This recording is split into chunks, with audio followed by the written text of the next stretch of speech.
Hello, everyone, and welcome to the latest instalment of the OCC's What's Your Story series. Today, I'm talking to Alison Bell from Fitbox. Hello, Alison.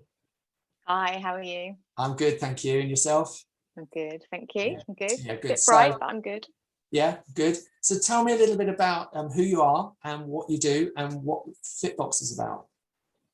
Sure. I'm Ali Bell of Fitbox. I set it up last August. We shouldn't have been in a 2 or 3 lockdowns since then, but we, however, have been. So my idea is Fitbox as a Boxercise activity, which is guaranteed to bring connection, fun and laughter back into the workplace, bringing teams together who have not been interacting over the last year now, actually, pretty much to the day. And they have been missing that collaboration, that interaction, that office banter. So we're bringing Boxercise as a team building and wellbeing activity to businesses.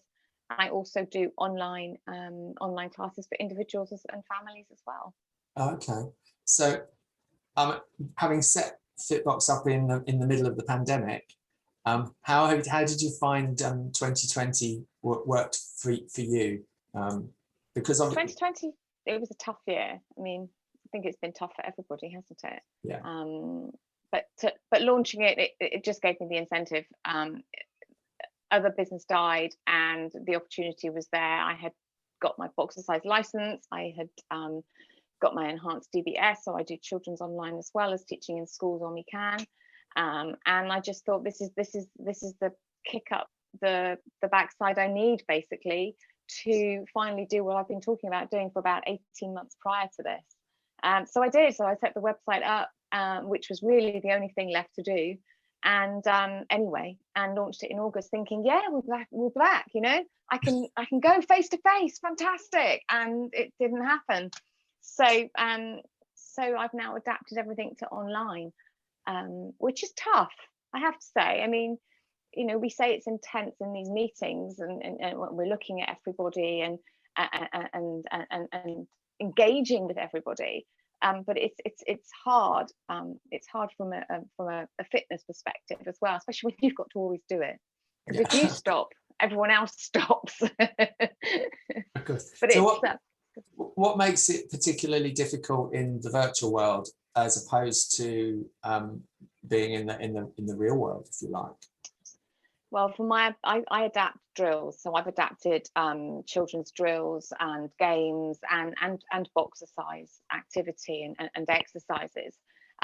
What makes it difficult is so I'll give you an example. If you're with a business in a hall or a boardroom that's big enough to say have 20-30 people, in the races you'd be running from one end of the room to the other and then doing your boxing and then running back, and you'd have to have some form of a baton, or you'd sort of do a sort of a glove touch and then the other person would go. None of that can happen now. So you've just got probably around about 2 square meters is all you need, no low hanging ceiling lights and plenty of water, and a cushion.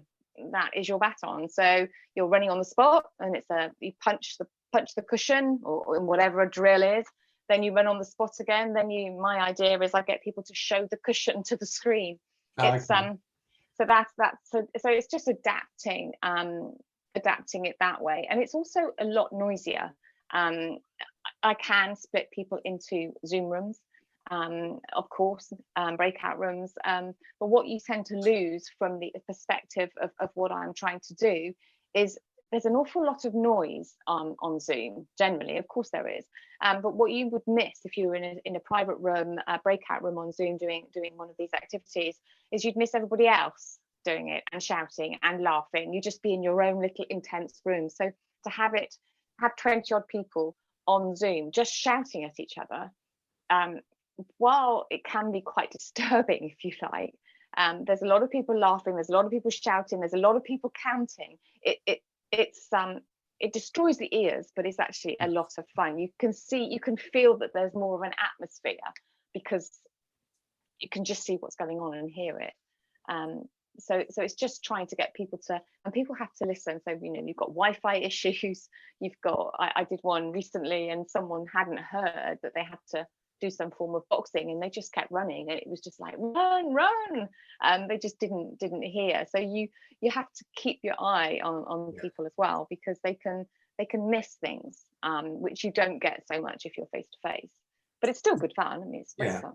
So do you find from your own perspective that you're having to do a lot more activity because you're leading by example, whereas if you were in a room with people, actually you'd be standing there and shouting at them in the nicest possible way, rather than necessarily having to physically be showing them what to do all the time? Yeah, I think that there is that, definitely. I do have to do a lot more, and I get very, very tired. But then saying that face to face, they can actually, they would be sparring with somebody. They would actually have the gloves on and they'd have the pads. So there would be a tendency that I'd have to be much more health and safety conscious and make sure people are hitting properly, because they can obviously do more damage if you have got the impact. Whereas you're just hitting a cushion here or hitting the air. So it's there are less health and safety issues. There are issues because, you know, if you throw a punch and you flick your wrist, you can dislocate your shoulder. So it's yeah, I just have to manage it. There are different things to take into account, whether you're doing it on Zoom or whether you're doing it face to face. Yeah. Okay. So yeah, I would be doing less face to face. Less physically, but less physically, but more watching. Yeah. Totally. Yeah. Okay.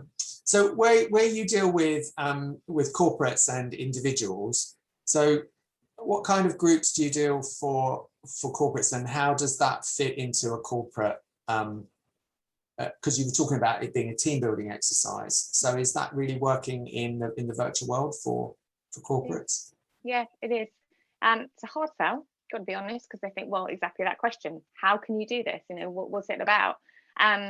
And I have had people come on and they have not what I've known they've not wanted to do it. They've been told they've got to do it, or they've and you know, you can sort of see their very tense shoulders up here and frowns. So what I do is I do almost like an icebreaker after the technique and warm up. Do a little bit of an icebreaker, and I tell them all, you're going to look and you're going to feel ridiculous, but until I can see that you're all relaxed, and it's just a game that I call Grenade, where they do a little bit of punching and I shout to the floor, maybe some sit-ups, crouching tiger, everyone makes a noise, a roar. It's a fun, almost a bit like musical statues, if you like. But what it does is it gets people to relax a little bit, and then they start to smile, they start to laugh, you can see the stress straight away, and then they just think, I'm having some fun, and they are forgetting what else has been going on in their working day. So yes, it is working. And I have done events with all women, with all guys. A company I work with quite regularly, and actually somebody else that I trained with the other day, they had a new person in the team, and none of them had ever met. So they'd only ever met him on Zoom meetings. So not really got any idea of necessarily his personality, the type of person he might be if he were a little more relaxed, because obviously, you know, you're a newbie on the block, you want to portray a certain professional image, or they don't want to see you. And what was fantastic, he's been on the last couple of sessions, was he said it's great because I could meet the team and they could meet me, and he was a bit more relaxed. And he then brought his baby onto the Zoom and showed the rest of his new team. So you know, there is that different interaction, which is what's missing at the moment with lots of businesses and lots of new team members, because lots of people are being employed, but they're not knowing about their team members. They don't have any chance to interact. So I think that's a really interesting story about the fact that you're actually able to pull out people's personalities so that they're bonding better with their work colleagues. We know that it's quite isolating being in this virtual world, but you know, being a small business owner myself, being a solo entrepreneur, I hadn't really thought about how difficult it was for people who are employed in large organizations to actually have those team interactions that are genuine. You would assume that that's automatic almost. Yeah, you would. Yeah. Okay. Yeah, you would. And so with your more personal classes, do you do one-to-one classes with open classes, that kind of thing? How's that going for you? It's good. It is going actually really well. I mean, I'm never going to have hundreds and hundreds of people, because where I live, there are some great people that do great exercise classes. Everyone has an acquired taste, and fine, you know. I've got a great group of people who won actually in the French Alps as well now. So they subscribe on a monthly basis to my classes. I do 6 online live a week, and I'm 4 recorded. And I also do a children's class, because I have found that children also are well, we all know children too are struggling. And I've been doing a children's class on a Monday evening. It was supposed to be for 8 till 12, but I've said, you know what, it doesn't really matter how old your child is. If they would like to join, they're very welcome to join. But what's unfortunate is it may end up going face to face. I may end up stopping the online, but we'll see. I mean, I'm going to be very cautious. I'm having my vaccination on Saturday, so so then I can be a little bit more liberal once that's set in. But yeah, well, it's going well. It's going well, and we have a lot of fun. We have fun. Good. So do you think moving through into 2021 as we head down this roadmap of coming out of all these restrictions, that your business is going to evolve and change again, or are you going to have a hybrid solution? What do you think is going to work best for you? I put this question to my my Boxercise Elite group, which is the online group that I have, and I said, right, so what do you want to do? And a lot of them said we want to stay online, which I find really interesting. I think so from that perspective, I think people have got used to doing the exercise at home. It's become quite normal now. I guess I'm cheaper than a gym from a membership perspective. I don't have to travel, especially in the dark in winter. I've noticed people are quite happy to get home, and that's fine. So I think there is going to be a mix of both, and I think that will be both for my online classes and private sessions, as well as the corporate, because I have now got the corporate under my belt from the online perspective. So it means I don't have to spend money on traveling up to a client if they want me. It would cost them less if I'm not traveling, of course, so it might be better from them anyway. I think there's going to be it's going to be a split. Whether it's 50-50, I'm not sure, but there's certainly going to be a high percentage of virtual type events generally going forward. Mm-hmm. Do you think in your marketplace that you're kind of quite niche and quite a market leader in what you do in the corporate world, or so do you think that your corporate offering will grow not just within the UK but maybe internationally as well? There's a big question, isn't there? It would be nice. It would be nice if it grew internationally. That would be fantastic. If it grew within the UK, that would be fantastic. Yes, yes, I think it is niche. There are a few other people. I have often said, oh, there's no one else that does what I do, but of course there are. If I can think of it, plenty of other people can, but there's an awful lot of work out there for an awful lot of people, so it doesn't matter. Yes, I think it is niche. Not everyone is going to like Boxercise. And that doesn't have to, I mean, I can do other things. I can do circuits. I can do any other exercise I'm qualified to train. But the feel good and the well-being factor from Boxercise is what is my position, basically. Yeah. Is my USP. So yeah, I think there is definitely growth within the UK and overseas. But it was only August I did this, so I'm thinking small to start with. Maybe in 3 or 4 years' time, then I might be that multi-millionaire that doesn't need to work anymore. Who knows? Well, you'll be doing it. You'll be offering courses from Barbados in the sun or something like that. Wow, see, interesting. I'm talking to somebody actually. I'm collaborating with somebody now. We're already discussing wellness retreats, and also she has a place over in Europe, so we are already on that path. But we can't go anywhere at the moment, so no. So that's part of your growth for 2021, which sounds really exciting. So do you have any other areas of 2020 for 2021 where you see your business moving or changing or growing? In the last 48 hours, it already has started. So I'm launching a training program with a couple of lovely ladies who are coaches and wellbeing coaches. And we're putting 5 steps to health and physical fitness together, which will include some Boxercise, some laughing, some full-on well-being, looking after yourself. And I'm also launching back to the workplace. A lot of people are currently anxious about returning to work. Mm-hmm. What are they going to do on the buses? What about leaving the new puppy that they really thought they didn't have to worry about? What about leaving their children? You notice I put puppy and children different order. It's because I don't have children. I have a dog and not children. So I think there are a lot of people that they're and that interacting with friends and colleagues again is going to be an issue, because we've all been out of that face-to-face environment. So launching some training programs and workshops for businesses as well. So I'm enjoying the diversity, I'm enjoying the collaboration, and I'm enjoying the feel-good factor that even I get out of seeing other people de-stressing during a session with me. I can see a change in people as the time progresses into a session. I can see people just change, their faces light up. Well, that must be so rewarding, and I think it's really great that you kind of touched on the thing that coming out of all of us being so isolated, it seems like a really logical thing that we'll all be desperate to go back and meet people and be in the workplace. But actually, when you've been away from people for so long, it's quite creates quite a lot of anxiety, and it's quite daunting to go back to that. So you know, by being able to help people in that area, that's really powerful too. Yeah, and it's not something you think about, because we're so used to being social and just out and about and talking to people. Well, we were a year ago, but it's quite interesting how quickly habits change and how our thought process changes. So it's scary as well, I think.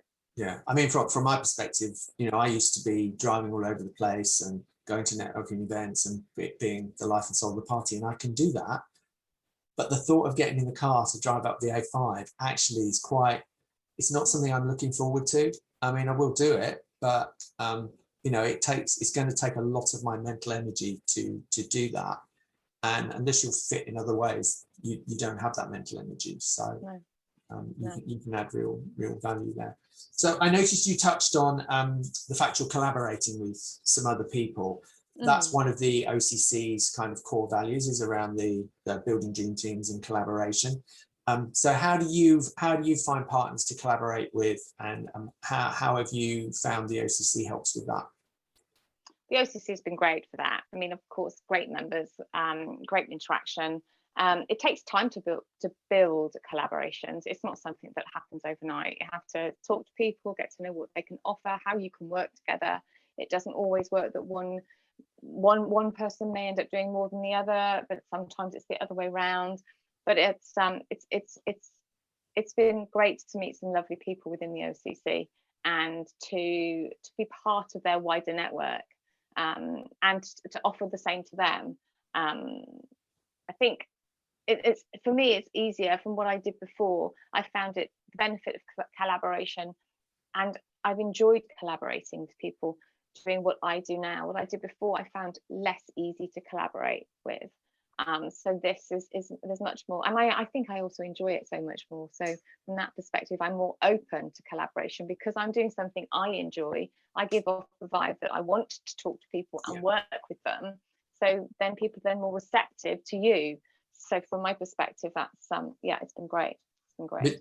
But do you not think also in your, I mean, let's mention that previously you were a virtual assistant, and I mean, obviously you've had a big transition in your business to change across to Fitbox. But do you not think though that there are an awful lot of people in the virtual assistant space, and there's nothing wrong with that, but it is a more difficult space to collaborate because it's quite crowded, whereas what you're doing is it's a bit more niche, and it's got a very, when you talk about it, I can see it's a very clear vibe.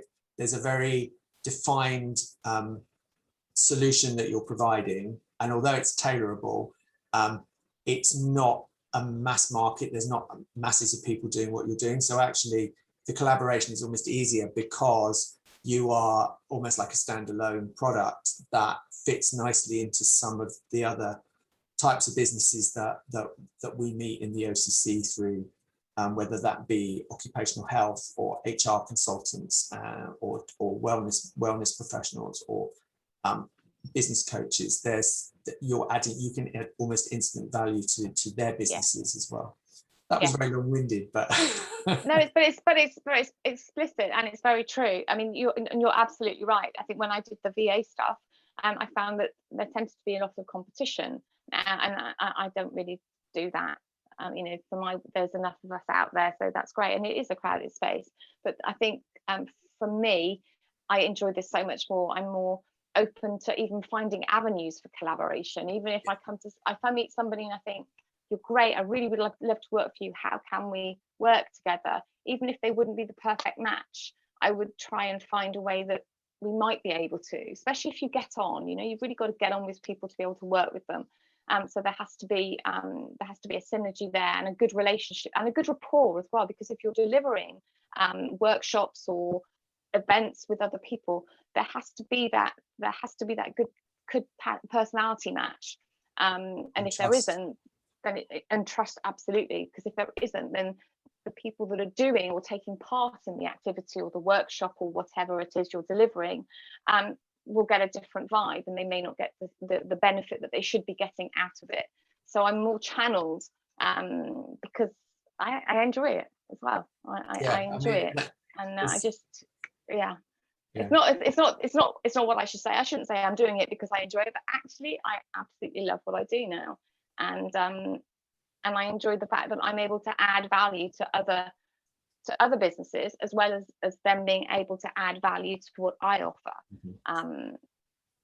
But I totally relate to what you're saying, because obviously I transitioned my business almost 2 years ago now. Wow. And went from something I enjoyed and I was good at, to now doing something that I'm really passionate about, and really you can hear it in my voice when I talk, and I get really enthusiastic, and it's made doing business so much more straightforward because people buy into what I'm doing really easily, and I think that comes across when you talk. It's really engaging. So you have I'm to glad try it. Sorry? You have to give it a go. I will. Yeah, I shall. We'll have to have an offline conversation around that. You're not going to record, but you're going to acknowledge that then, huh? No, I would. Okay, so I'm from a very personal perspective. Then, I have some underlying health conditions, which mean that for me, exercise right now is a really challenging area. I do have to do more, but my blood glucose drops very, very quickly if I exercise now. So how would you manage something like that? You could do it seated. Okay. There's a really straightforward, simple answer. You don't have to stand. You can just do this. I'm doing one of those tomorrow, on Thursday, actually.